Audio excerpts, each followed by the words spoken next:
Buenos días. Gracias por asistir. El día de hoy se tratará sobre un tema muy importante para nosotros, futuros contadores, y para la sociedad. Se hablará sobre la importancia del Código de Ética Contable, para el cual contamos con un expositor especializado en el área que será presentado a continuación. Buenas tardes. El día de hoy contamos con la presencia de nuestro expositor Guillermo Alfredo Bardales Díaz, contador público colegiado. El día de hoy conoceremos un poco más de nuestro expositor. En el rubro educación, maestro en ciencias contables y financieras con mención de tributación fiscal y empresarial en la Universidad San Martín de Porres. Tuvo un posgrado de tributación en la Universidad de Lima. Se tituló en contabilidad en la Universidad Mayor de San Marcos. También tiene un título técnico de computación informática por el Instituto CICE. Llevó una carrera integral de microcomputación en Cibertech. También estudió idiomas como inglés por el IGNA, francés por la Alianza Francesa y portugués por la Universidad de San Martín de Porres. Nuestro expositor también contó con seminarios y capacitaciones. Contamos con capacitaciones de auditoría de estados financieros por la Cámara de Comercio de Lima, software para costeos y gerenciamientos basados en actividades por ABC Technology Brasil. También llevó un seminario de estados financieros 2018 entre líneas. En el rubro de su experiencia laboral, fue expositor en conferencia magistral sobre la importancia de los estados financieros para la toma de decisiones de las empresas en el Perú por la Universidad Católica de Los Ángeles en Chimbote. También desarrolló la actividad contable de manera independiente, contando en la actualidad con más de 16 clientes de diversos rubros, entre los cuales encontramos arquitectura, construcción, restaurantes, bebidas y comidas, entre otros. Trabajó como contador utilizando el sistema SISCON y manejo de PDT en constructoras de ABC Ingeniero SAP e inmobiliaria Triada SAP. También trabajó como asistente contable, llevando el control de inventarios, elaboración de estados financieros y encargado del análisis de cuentas en la estación de servicio de los Olivos SAP. También se desempeñó como asistente administrativo, costo de distribución, realizó sus prácticas en el área de Controloría y Contabilidad en Nestlé Perú S.A. Es una empresa dedicada a la producción y distribución de alimentos y bebidas, en el manejo del sistema del SAT, análisis de cuentas, control de gastos y elaboración de PDT. También trabajó como asistente administrativo, llevando el control y supervisión de grandes clientes en la empresa Luz del Sur S.A. También se desempeñó como operador de bases de datos, apoyando la elaboración de proyectos en COPUI, Ministerio de Educación. Sin más preámbulos, le damos paso al expositor para el inicio de la exposición. La tolerancia es lo que nos va a ayudar a poder comprender quizás, no compartir la opinión, pero sí escuchar, ¿no? Y entenderla, ¿no? Dentro de esto, el siguiente valor es la empatía, ¿no? Porque eh, muchas veces, o se ve, por ejemplo, actualmente, ¿no? Que generalmente no hay mucha empatía de repente con los demás. Y eso es lo que debe primar, ¿no? Yo creo que el éxito a veces es una relación profesional, ¿no? Ya que estamos hablando un poco de la ética, quizás esto es un complemento más bien, es la empatía, ¿no? Como dije hace un momento, empatía no significa que tienes que estar de acuerdo con la opinión de los demás, pero esta empatía lo que te va a permitir es escuchar, ¿no? Y simplemente, pues, opiniones que puedes encontrar a las tuyas, tenerlas en cuenta, ¿no? No compartirlas sí, pero escucharlas y poderlas entender hasta cierto punto, ¿no? Y por último, el respeto, ¿no? El respeto porque dice ese dicho, ¿no?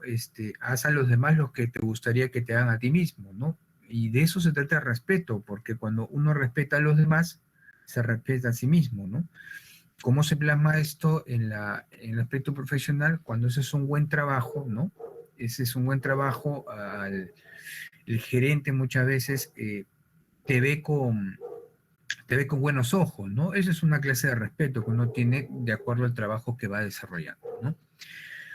Entonces, estos valores, pues, están muy relacionados con la parte ética, ¿no? No implica coacción, como bien lo dice esta diapositiva, y acá están en juego muchos deberes y derechos, ¿no? Entonces, tus derechos terminan cuando no invades los derechos de la otra persona, ¿no? Entonces, igualmente, cada uno de nosotros tendrá algunos deberes y en la profesión, pues, el deber de llegar temprano al centro de labores, ¿no? De poder cumplir los trabajos a tiempo y con eficiencia, ¿no? Entonces, esta ética, ya habíamos visto algunos conceptos iniciales como los valores que hay que tener, ¿no? Y ya, digamos, yendo a la parte profesional, en el aspecto profesional se deben prevalecer los valores, ¿no? Los valores que cada uno tiene, ¿no? Eso es un complemento adicionalmente a los conocimientos que te garantiza un éxito profesional, ¿no? Bueno, como también lo mencioné, eh, muchos de ustedes llegan al campo laboral, van haciendo bien su trabajo y eso les va dando un prestigio, ¿no? Dentro de una empresa, si está en una transnacional, eso les va a permitir ir ascendiendo, ¿no? Y bueno, si alguno de ustedes genera su centro de asesoría, de consultoría, su estudio contable, ¿no? Les permite tener un prestigio que eso se traduce en una recomendación a más clientes, ¿no? Entonces, la ética siempre acompañado de los conocimientos contables, del know-how, ¿no? Contable. Y ahondando aún más, en esta ética, pues tenemos el código de ética del contador, ¿no? Que mayormente se centra en que en el ejercicio profesional, el contador público colegiado, o CPC, como le indican también sus siglas, debe actuar, pues, con probidad, o sea, debe ser probo, ¿no? Debe ser transparente, honesto, ¿no? Debe tener una buena fe, ¿no? O sea, se dice que todo acto es de buena fe, ¿no? Nadie hace algo o una actividad para dañar al otro, ¿no? Ser honorable, ¿no? Ser digno, ¿no? Y todo complementado con la capacidad, los conocimientos, la experiencia, o sea, la capacidad profesional, ¿no? Todo esto, pues, está dentro del código de ética del colegio, ¿no? El colegio de contadores.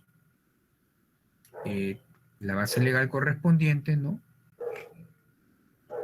Y aquí también se observan muchos principios fundamentales, ¿no? Básicamente, yo diría la integridad, la confidencialidad, la competencia, la objetividad, el comportamiento profesional, ¿no? Integridad, ¿cómo, no?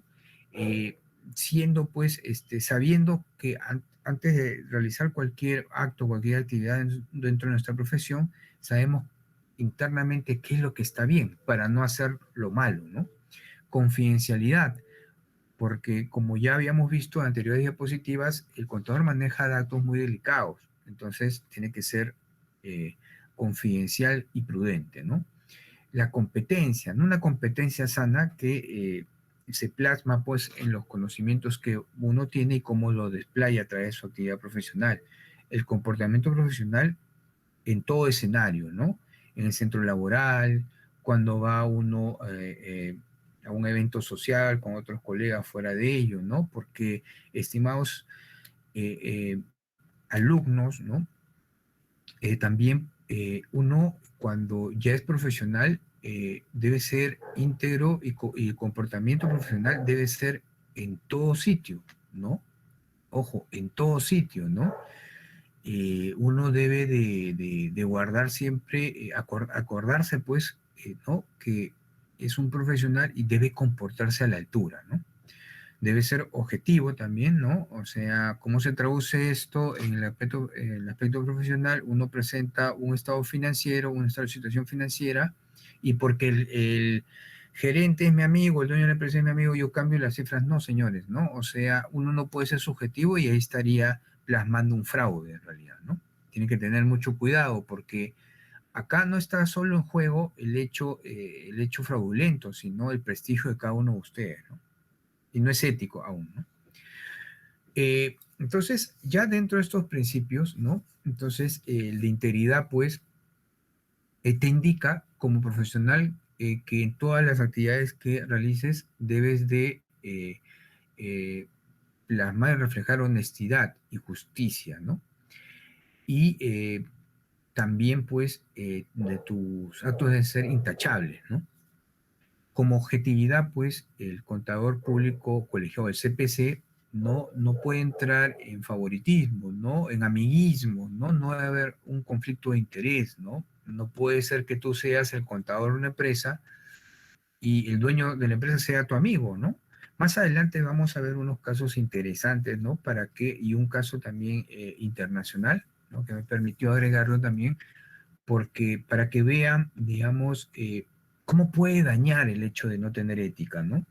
Y no solo a uno mismo, ¿no? El problema es que dañas a mucha gente, ¿no? A mucha gente que de repente ha confiado en ti, ¿no? Los stakeholders, porque mire, imagínense, ¿no? Uno presenta un estado de situación financiera y si tú cambias alguna cifra, ¿no? O sea, cometes un fraude, o sea, estarías haciendo algo ilícito, no solo se daña el prestigio tuyo, no dañas a la empresa, sino también a los stakeholders. ¿Quiénes son los stakeholders? Eh, digamos, si tú cotizas en bolsa, los que compran las acciones, ¿no? Eh, digamos, los clientes, los proveedores, ¿no? Porque muchos de ellos, las mismas entidades financieras, porque ven tu estado financiero y ven cifras que no corresponden, ¿no? Los mismos trabajadores, ¿no? Porque a veces cuando uno tiene un estado de situación financiera, estado de resultados, también, producto de la utilidad, hay que dar la utilidad a los trabajadores también. Entonces, al fraguar esa cifra, al cambiarla, estás dañando a muchas personas. Hay que tener en cuenta ello, ¿no? Una competencia, un principio de competencia profesional y debido cuidado, ¿no? Donde el CPC, pues, eh, como les dije, los conocimientos que están aprendiendo hay que practicarlos, hay que ponerlos en práctica, ¿no? Hay que estudiar bastante, porque en el campo laboral, y ahora aún más, es muy competitivo el campo, ¿no? Laboral en estos momentos, ¿no? Hay una competencia de alto nivel y uno tiene que estar acostumbrado a eso, ¿no? A veces yo escuchaba, a propósito de esto, una anécdota, yo escuchaba a veces muchos comentarios de personas que me decían, estoy estresado, digamos, estoy agobiado, ¿no? Entonces yo le decía, pero ¿por qué, no? Porque todo es una organización individual, o sea, es una organización de cada uno, o sea, como anécdota, yo me acuerdo que mi padre, que también era contador, nos decía, ¿no? Me decía siempre, ¿no? Cuando yo era más chico, me decía siempre, y cuando, bueno, era una anécdota muy, muy interesante porque yo, eh, en principio, no elegí la carrera de contabilidad, ¿no? Sin embargo, como es la vida, al final escogí esta carrera que mi padre también la ejerció, y él siempre me decía que las personas te llaman cuando hay problemas, ¿no? O sea, nadie te llama cuando la situación está tranquila, es clara, ¿no? Eso siempre acuérdense, ¿no? O sea, en la vida, cuando tú eres profesional aún más, la gente te llama cuando hay problemas para que los resuelvas, ¿no? Entonces, yo siempre me ponía a pensar, entonces uno tiene que estar acostumbrado a lidiar con problemas, ¿no? Entonces uno no puede hablar de estrés, digamos, que no le alcance el tiempo, porque la vida es eso en realidad, ¿no? O sea, la gente cuando eres profesional te llama para que puedas arreglar un problema, ¿no? Entonces, ¿cómo se arregla un problema en este caso? Con los conocimientos que ustedes tienen, con la experiencia que van a tener, ¿no? Esa es la manera de poder nosotros lidiar un problema. Pero un contador no puede proyectarse a que va al campo laboral a ver toda la situación pues estática, tranquila. No, no es eso, señores, ¿no? O sea, ustedes salen al campo laboral a solucionar problemas de aspecto contable. ¿Y dónde va a estar el sustento, la base de todo eso? En sus conocimientos. Acuérdense siempre de eso, ¿no? Uno estudia o sea, ustedes están estudiando para que cuando lleguen al campo laboral enfrenten esos problemas. No están estudiando ustedes simplemente para sacar un título. No es así en realidad. Ahora, bien, antes estoy hablando de, por ejemplo, mis padres, ¿no? De repente, no sé, en caso de ustedes, padres, abuelitos, no lo sé, antes, por ejemplo, a veces uno estudiaba, terminaba la carrera y normalmente que bueno, era acorde a la época, ¿no? O sea, uno se defendía, ¿no? Y no, digamos, toda su vida después, no había, de repente, no se generalizaba, porque había, pero no se generalizaba mucho la maestría, el doctorado, ¿no? En cambio, ahora uno estudia constantemente, ¿no? Pero yo sí tengo una idea, ¿no? Porque, o sea, un concepto, ¿no? Porque a veces uno dice, bueno, yo estudio porque lógicamente, pues, eso me da mayor rentabilidad. Puede ser por un lado, ¿no? Pero uno, eh, pienso que, porque es más agradable estudiar porque uno quiere estar siempre activo mentalmente, porque, mire, acuerdas, es como el cuerpo humano, ¿no? Uno cuando hace ejercicio, pues, se mantiene atleta, ¿no? Atléticamente, ¿no? En competencia. Lo mismo pasa con, al nivel intelectual, ¿no? Con los conocimientos. Uno va estudiando y se va manteniendo activo, ¿no?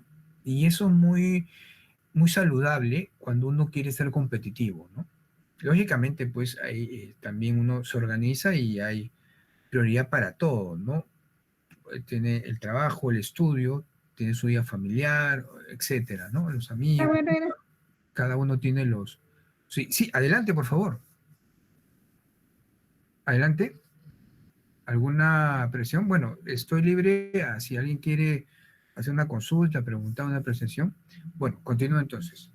Eh, También dentro de estos principios tenemos la confidencialidad, que ya lo hemos tocado, ¿no? O sea, ustedes cuando entren al campo laboral van a manejar datos muy delicados. Por lo tanto, tienen que tener mucho cuidado con esos datos, ¿no? Son datos que son muy importantes para la empresa. Miren, como anécdota, les puedo decir de que en otros, por ejemplo, eh, a veces hay compañías que por ejemplo, tienen lo que se llaman los secretos industriales.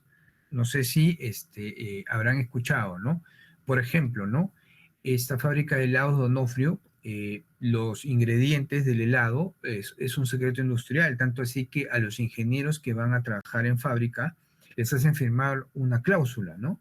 Que no pueden revelar los secretos, ¿no? Bajo penalidad, ¿no? O sea, tienen un castigo penal por eso, ¿no? Miren lo importante, ¿no? Que son los datos de la empresa, ¿no? La confidencialidad.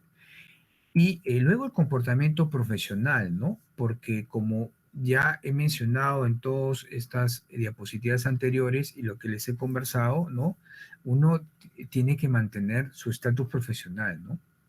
Ustedes desde ahora, ¿no? Desde ahora, ¿no? Lo que van ustedes ejercitando ya cuando uno es profesional en todo aspecto, ¿no? Y en todo sitio. Siempre acuérdense de eso, ¿no? Ustedes son contadores, ¿no? Y por lo tanto también eso lo deben reflejar a través de su comportamiento. Bueno, entonces esta ética y todo lo que hemos hablado de los principios nos lleva a un poco a, a podernos preguntar, ¿no? ¿Por qué es tan importante la ética, ¿no? Miren, es tan importante como los conocimientos, porque como bien decíamos en la parte inicial cuando empezamos esta exposición, la ética se circunscribe a saber lo que nosotros sabemos que está bien para no hacer lo malo, ¿no? Saber separar lo bueno de lo otro, ¿no? Entonces, eh, cuando no tenemos ética, pues están de por medio los delitos contables, ¿no? Eh, que se reflejan en realizar asientos fraudulentos, ¿no? La alteración de cifras en los estados financieros, podría ser la defraudación tributaria, ¿no? El ocultamiento de bienes, incremento de pasivos, o sea, reflejar datos que no son fidedignos, ¿no?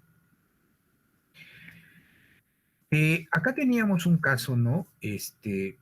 Nacional, después vamos a ver uno internacional muy sonado, ¿no? En donde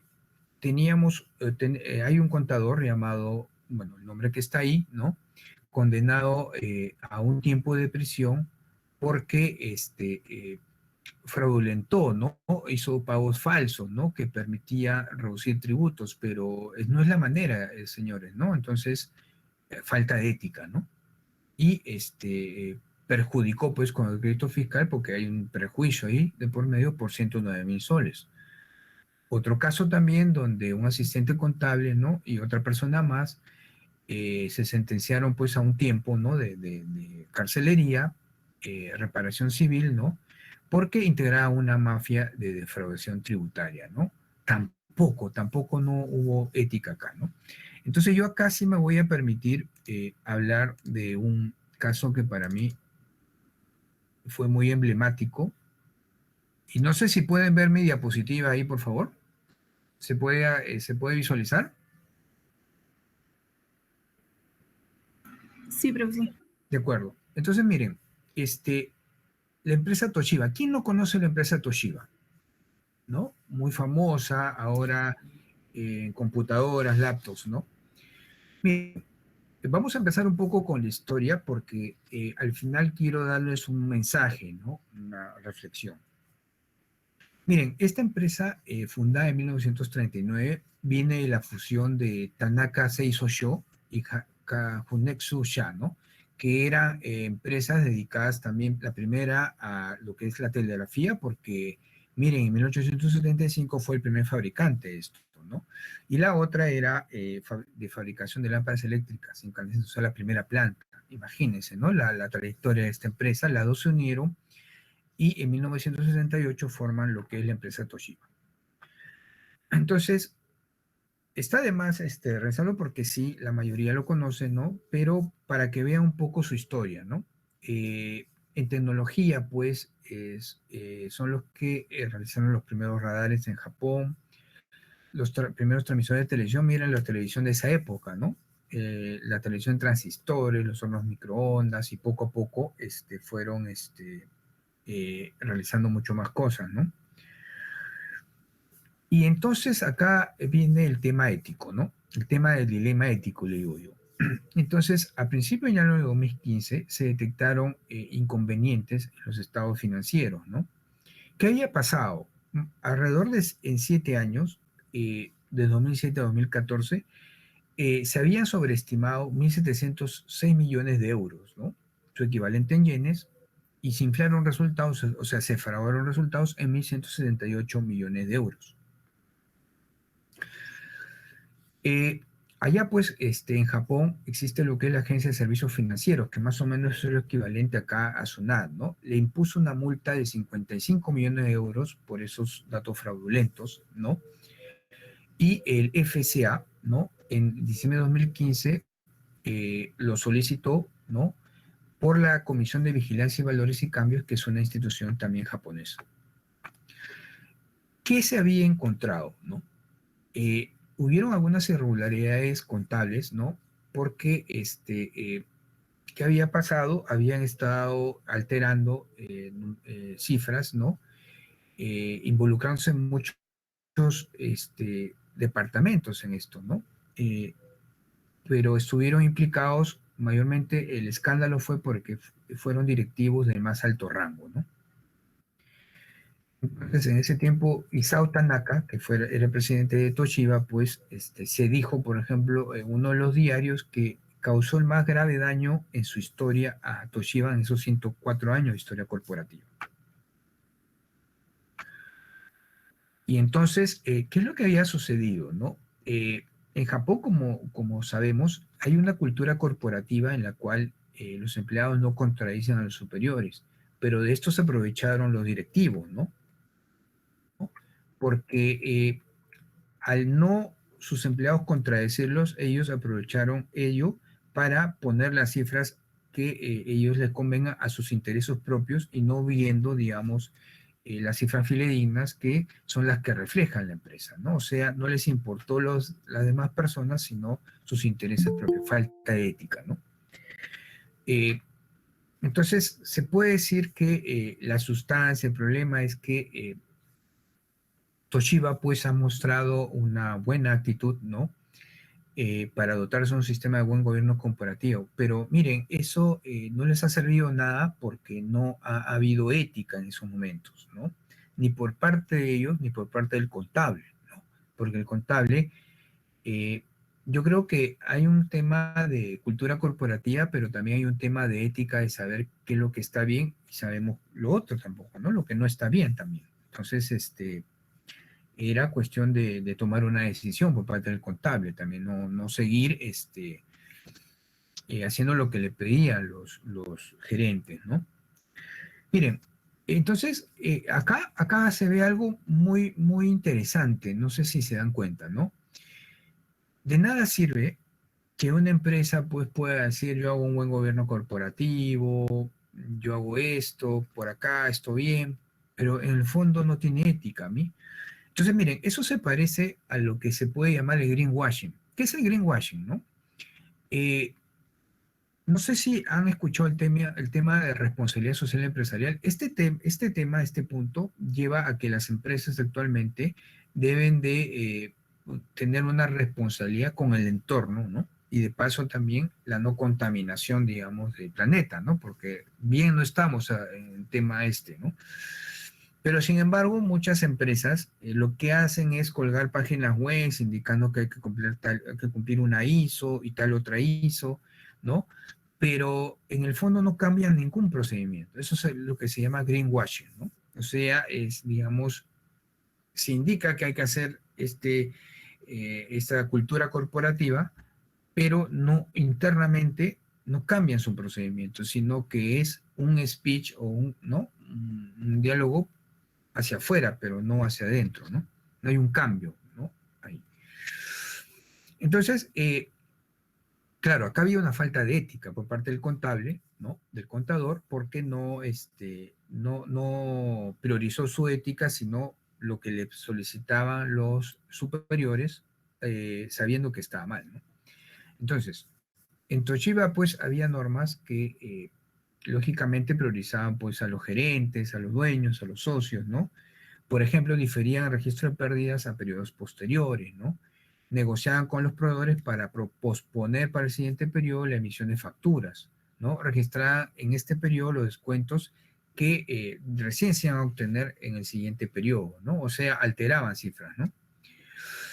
Entonces, como bien decía, los directivos ejecutivos pues no tenían conciencia ni conocimiento, ¿no? De las prácticas contables, ¿no? Y acá viene la pregunta, ¿no? Para ustedes, ¿no? ¿Cuántos directores conversan con sus directorios sobre las prácticas contables y enfrentan a los ejecutivos y auditores externos? Y además, ¿cuánto tiempo dedica el directorio a la revisión, análisis y discusión de sus estados financieros, ¿no? O sea, ¿se dedican tiempo a ello? ¿Les dan la prioridad, ¿no? La prioridad que, o la importancia que necesitan, ¿no? Lo que sucede es que en el mundo, acá en la China, en Estados Unidos, no, los sistemas no van a funcionar si no tenemos ética, ¿no? En las empresas japonesas se daban una centralización de poderes excesiva, ¿no? Y esta concentración, pues, en el presidente está produciendo, ¿no? Está generando una falta de transparencia, ¿no? ¿No? Y además que muchas empresas pues son demasiado rígidos en su estructura, ¿no? No permiten conversar con el contador, con el auditor acerca de que pueda haber algo que estén haciendo mal, ¿ok? Tamaki Rintaur, ¿no? Subsecretario general de la OCDE, ¿no? Que es la Organización para Cooperación y Desarrollo Económico, dijo lo siguiente, ¿no? Ni el más perfecto código de gobernanza corporativa puede acabar con las irregularidades si es que los empresarios no ponen ética, ¿no? Si se proponen seguir cometiendo estas irregularidades. O sea, si hay falta de ética, ningún código de gobernanza corporativa va a poder funcionar, ¿no? ¿Qué sucedió con Toshiba después de este fraude, no? En 2016, en diciembre, miren todo el perjuicio que ocasionó no tener ética, ¿no? En diciembre de 2016, Toshiba pues anunció que tuvo muchas pérdidas, ¿no? Eh, ellos estaban construyendo una central nuclear de la afiliación estadounidense en 652.200 millones de yenes, pero pues se declaró en quiebra, ¿no? Esta división, ¿no? Acumuló un total de 1.24 billones de yenes en pérdidas, ¿no? Tuvo que vender su división de chips a un consorcio internacional, ¿no? Estadounidenses, ¿no? Y además, y también vende el 80.1% de sus acciones, pues, de la filial que tenían ellos de producción de ordenadores a Sharp, que era su competencia, ¿no? Todo eso se genera después de fraude porque tuvieron multas cuantiosas, ¿no? En realidad no se pudieron recuperar. Actualmente, pues, ellos se han denominado como Dynabook, ¿no? y que no sé si han visto las portátiles Toshiba, que son muy buenas en realidad, muy buenas, ¿no? Es lo que actualmente se dedican, ¿no? Y bueno, tienen una cuota entre 6 y 7% de mercado profesional, pero la idea es que sea esto rentable, ¿no? Entonces, finalmente, estimados alumnos, el mensaje es claro, ¿no? La ética es importante en todo sentido, ¿no? Y en el ámbito profesional mucho más, porque no solo van a perjudicarse a ustedes mismos, sino a muchas personas que ni siquiera tienen que ver, o digamos, personas honestas, ¿no? Pero con la actitud de uno que es deshonesto y tiene falta de ética, los están perjudicando. Ok, muchas gracias.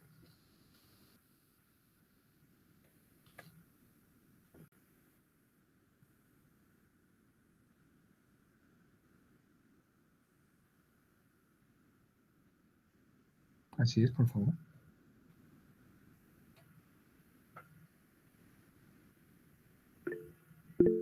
Sí. Adelante, Kevin. Muy buenos días. Qué gusto, Kevin. Qué gusto que estés Muy aquí. buenos días, profesor. Saludarlo en este día muy importante el tema también que ha hablado, ¿no? Y si bien es cierto, la ética profesional en muchos aspectos de los ámbitos laborales, hay veces es que se quiebran, ¿no? ¿Qué quiere decir, profesor? Hay veces que como uno iniciando, ¿no? Uno iniciando, como decir, recién adquiriendo experiencia, ¿no? Hay situaciones en que te ponen ante la espalda y pared, ¿no? Un pequeño ejemplo, ¿no? Por ejemplo, yo estoy iniciando como un asistente, ¿no? Asistente contable. Y hay en ciertas situaciones en que hay ciertos gastos que no deben ser registrados, pero igual así se registran, ¿no? ¿Qué usted con su experiencia, qué medidas podría tomar al respecto, ¿no? ¿Qué me aconsejaría a dar una respuesta que no me afecte a mí ni al gerente en este caso, ¿no? Claro, ok. Muchas gracias. Ante todo, primeramente, muchas gracias por la intervención. Sí, muy interesante, ¿no? Porque en realidad, yo creo que en el mundo laboral, no solo en el área contable, ¿ah? O sea, en todas las profesiones siempre hay estos tipos de escenarios, ¿no? Pero yo siempre pienso algo, ¿no? Y se los dejo siempre como para reflexión, ¿no? Yo siempre digo que Dios siempre nunca te pone un hoyo más grande del cual no puedas salir, ¿no? Entonces, para todo hay solución, ¿no? Normalmente, por ejemplo, lo que se podría hacer en ese caso es, bueno, ahora se estilan mucho los correos, ¿no? Yo tenía siempre un gerente, me acuerdo, hasta ahora me acuerdo, justamente la pregunta me ha hecho recordar ello. Me acuerdo que eh, a este gerente también le pasaban unas cosas similares, ¿no? Entonces él siempre escribía un correo, ¿no? Y él siempre decía lo siguiente, ¿no? Decía, hay que hacer eso, entonces pónmelo por correo, ¿no? Entonces siempre me acuerdo de ello. Claro, hay cosas que se van a poder poner con correo, hay otras que no, porque, ¿no? A veces me acuerdo que tenía el gerente de él, le decía, mira, esto no te puedo poner por correo, pero, o sea, ¿a qué voy, no? Una de las cosas que se podría hacer es que te lo soliciten por correo y la otra, de repente escribir un correo, mira, me han solicitado esto, creo, mi opinión es que se podría hacer de esta otra forma, ¿no? Y de todas maneras hago constancia de esto, ¿no? Para que quede siempre la evidencia, ¿no? De que tú en un momento has hecho esa observación, ¿no? Porque entiendo que a veces uno puede decir, ok, ¿no? En caso, por ejemplo, que me comentas, recién estás iniciando, ¿no? Es interesante la oportunidad y a veces uno tampoco no quiere perder esa oportunidad laboral por estos temas, ¿no? Claro, pero tampoco eso involucra, pues, que si uno ve algo que no está adecuado a los conocimientos que uno tiene contables, entonces eh, lo puede dejar pasar por largo, ¿no? Pero sí puede de repente colocar un correo indicando, mira, he visto esta solución, porque a veces, ¿qué es lo que sucede, estimados alumnos? Y eso yo lo he visto de repente, ¿no? Muchas veces, la gente es muy ligera al hablar, ¿no? ¿A qué me refiero, no? Y por eso me acordaba de este gerente, ¿no? A veces pasan las personas y dicen, oye, mira, haz esto otro. Y a mí me ha pasado, por ejemplo, ¿no? Y yo simplemente lo he plasmado en un correo. Entonces la gente cuando ve que hay un correo de por medio en donde están las solicitudes que ha hecho, que te ha hecho, a veces desiste. O a veces dice, uy, está en correo. Lo piensa 2 o 3 veces y ya no te dice ello, ¿no?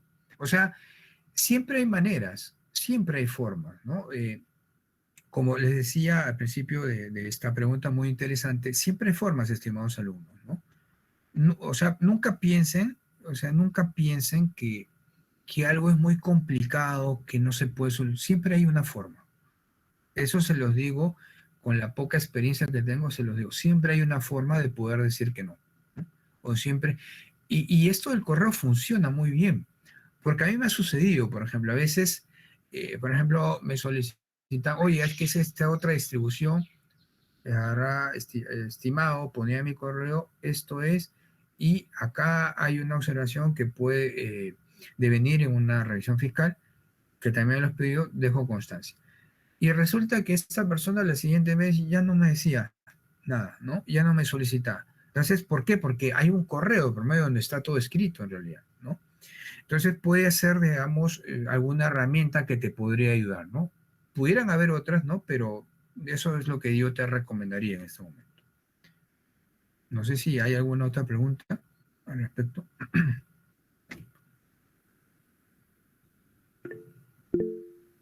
Sandy, adelante. Buenos días.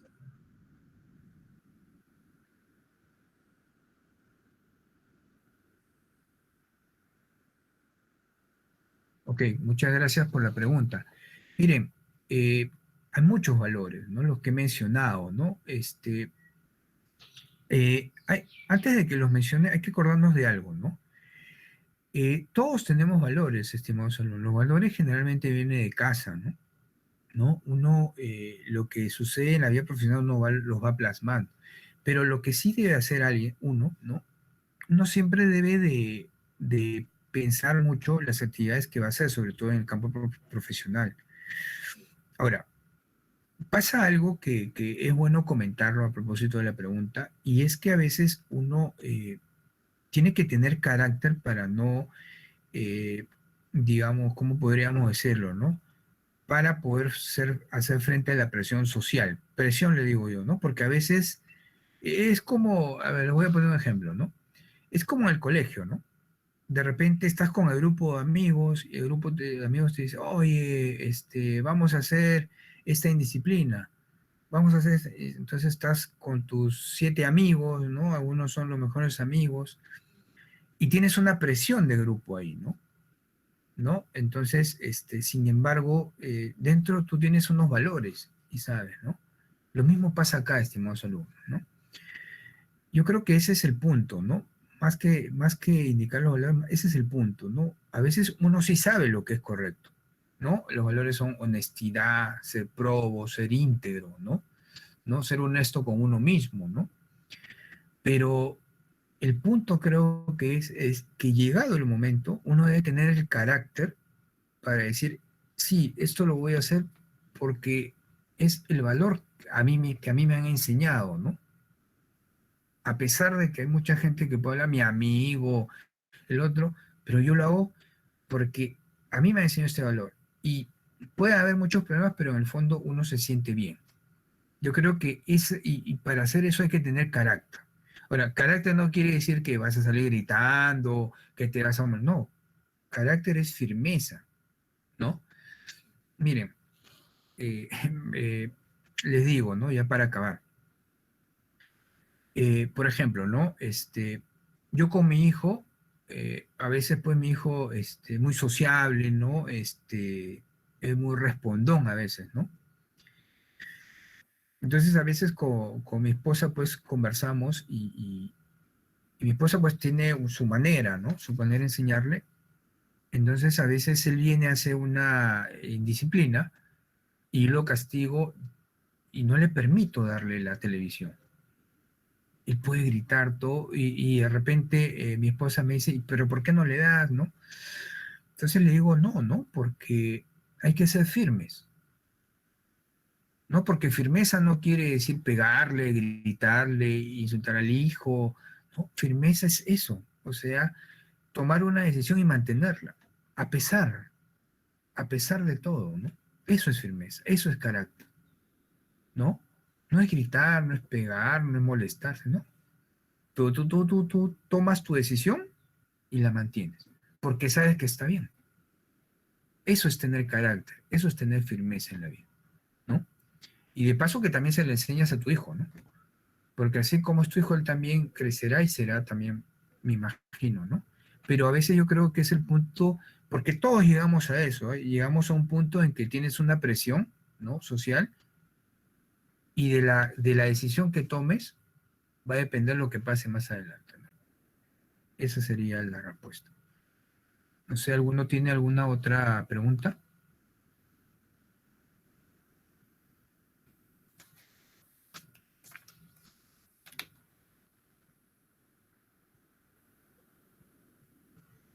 Ok, si no hay preguntas, ¿no? Entonces dejo paso de repente a los interlocutores, ¿no? Agradeciéndoles se escucha su atención, ¿no? En estos minutos, ¿no? En esta hora, y bueno, espero que de acá se hayan tomado de repente algo para reflexionarlo y les pueda seguir más adelante. Ok, muchas gracias a todos. Gracias, profesor.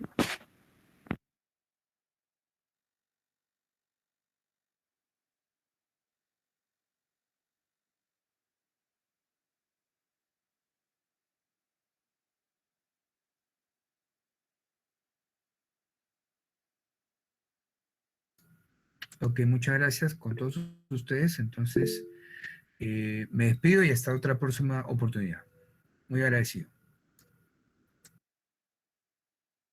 Muchas Bien, gracias. para terminar, muchas gracias, profesor. Para terminar con la sesión de hoy, tenemos que culminar con una frase filosófica, la cual es la siguiente. No puedo enseñar nada a nadie, solo puedo hacerles pensar. Eh, con esta frase lo que queremos, bueno, cada persona tiene una manera diferente de interpretarla, porque la filosofía se trata justamente de eso.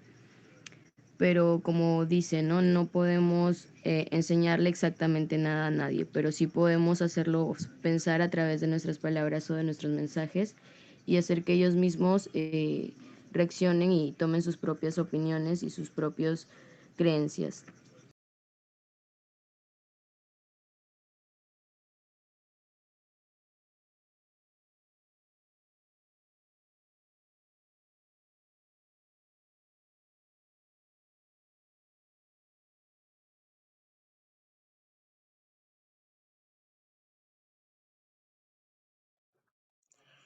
Bueno, yo le voy a continuar con esta exposición acerca de las conclusiones, ¿no? Bueno, quiero comentar que la ética ejerce una gran influencia en la toma de decisiones, ya sea directa o indirectamente, porque da un parámetro de la actuación.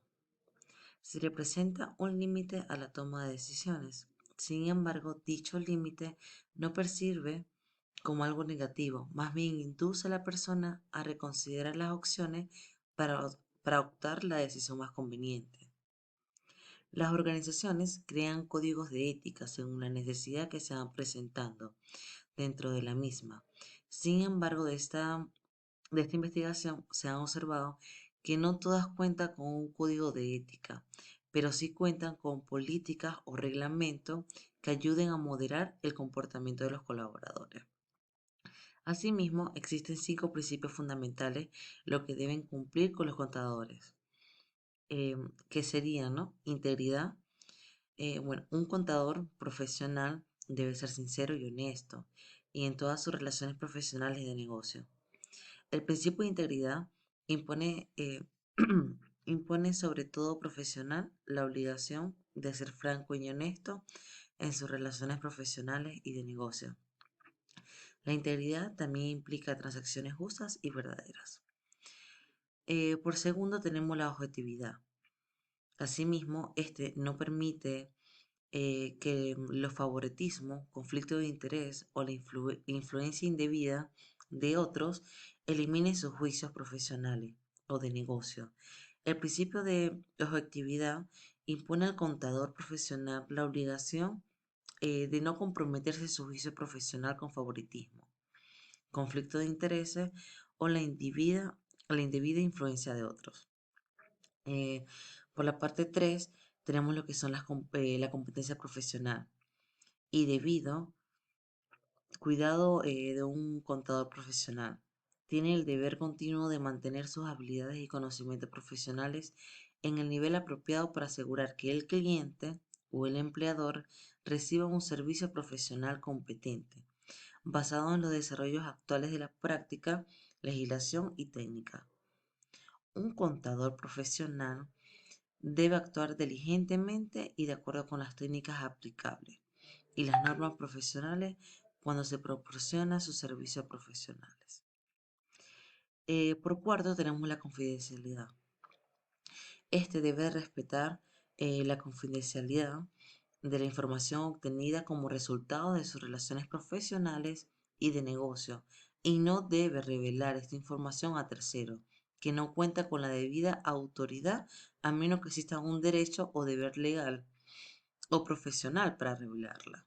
La información confidencial obtenida como resultado de las relaciones profesionales o de negocio no debe ser usada por el contador profesional para obtener beneficios personales o para terceros.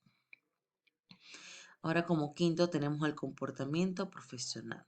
Este debe cumplir con los reglamentos y leyes relevantes y debe rechazar cualquier acción que desagrite a la profesión.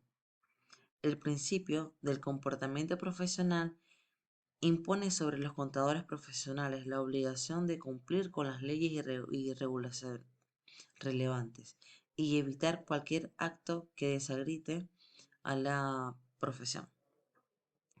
Bueno, para concluir, el código de la ética del contador debe contener un conjunto de normas que tenga por objetivo orientar la actuación profesional dentro de los marcos de honor, dignidad y capacidad profesional, actuando con probidad y buena fe en todos sus actos. A ver, continuamos.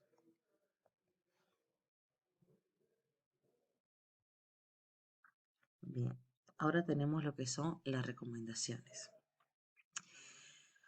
Bueno, aquí le voy a describir 8 consejos para que pueda adquirir una ética profesional adecuada. El primero es que no le ponga precio a tu reputación, prestigio y honor. En mi opinión, el mayor activo que poseemos es nuestra reputación o la forma en que las demás personas nos consideran. Puedo considerar que hacerse a un buen hombre o ganarse una reputación intachable tarda muchos años, pero puede perderse en un instante con una mala decisión. Uno de los grandes valores que resulta importante es practicar la integridad. Ser íntegro implica adquirir o desarrollar valores como la honestidad, transparencia y veracidad. Como segundo, tengo darle valor a tu palabra, respetar tus decisiones. Cada día se nos presentan situaciones en el ambiente profesional y laboral en el que se deben tomar decisiones. No es simplemente decir sí o sí. Lo importante es que estemos empeñando nuestra palabra y nuestro prestigio está en juego. La ética profesional nos enseña a ser probados y veraces en todo. Lo mejor es que antes de tomar una decisión estudiemos los pros y los contras. Y si no estamos seguros, pues posterguemos la decisión.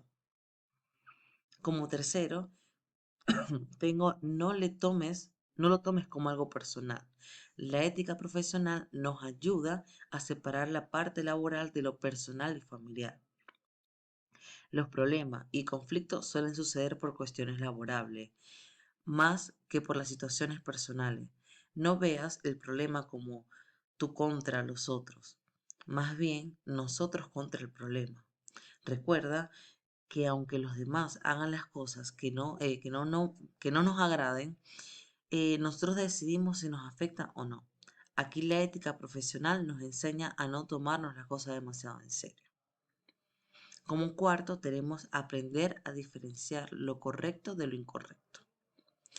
Desarrollar una gran ética profesional significa tomar decisiones correctas que nos entreguen una gran paz mental y una conciencia tranquila. La paz mental y una conciencia tranquila no tiene precio. Es importante cuidarnos para no caer en transacciones dudosas que empañen nuestra reputación y buen nombre. Asimismo, tenemos las 5. No te escudes de la omisión. No sabía. A mí jamás me dijeron. La ética profesional tiene mucho que ver con el cumplimiento de la ley. Acatar el código laboral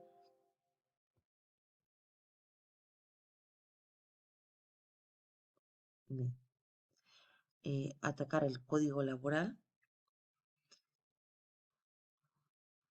y cumplir con las normas de convivencia de la empresa. Un derecho existe una norma que establece. El desconocimiento de la norma no exime en ningún momento al infractor de las leyes. Es importante estudiar las normas y reglamentaciones vigentes. Además que tenemos que actualizarnos día a día. Como 6, tenemos ser coherente en tu forma de pensar, decir y actuar.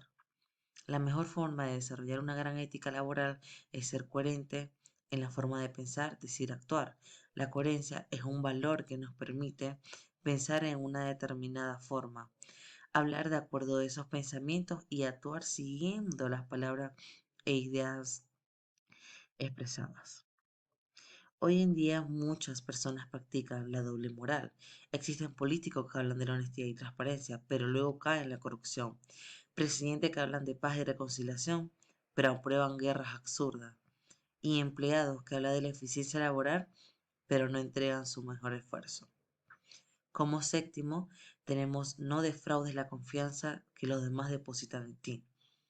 En la ética profesional nos permite desarrollar valores importantes para nuestro crecimiento personal, como lo es la discreción, la responsabilidad, puntualidad y honestidad. Existen secretos e información sensitiva de las empresas que deben mantenerse en reserva. Los dueños de empresa y gerentes le entregan mucha importancia a la confidencialidad de los colaboradores. Desvelan una información sensitiva sin autorización. Es abuso de confianza. Y como último, el 8, tenemos respetar las opiniones ajenas aunque no las comparta. Se desarrolla en mejor forma mediante el empleo del valor de la tolerancia. Ser tolerante significa respetar las opiniones, creencias o hábitos de las demás personas, aunque no estemos de acuerdo con todo esto. A lo que vamos es que nosotros queremos transmitirle a ustedes que es importante practicar la humildad para no parecer que lo sabemos todo o corregir o deslucir el razonamiento de las personas. Cuando le decimos a un compañero, cliente o propietario que se ha equivocado abiertamente, estamos despertando un resentimiento y herimos su orgullo y amor propio. Hoy es el maravilloso día para practicar la ética profesional, con actitudes y valores adecuados para crecer a un nivel laboral, profesional y personal. Muchas gracias.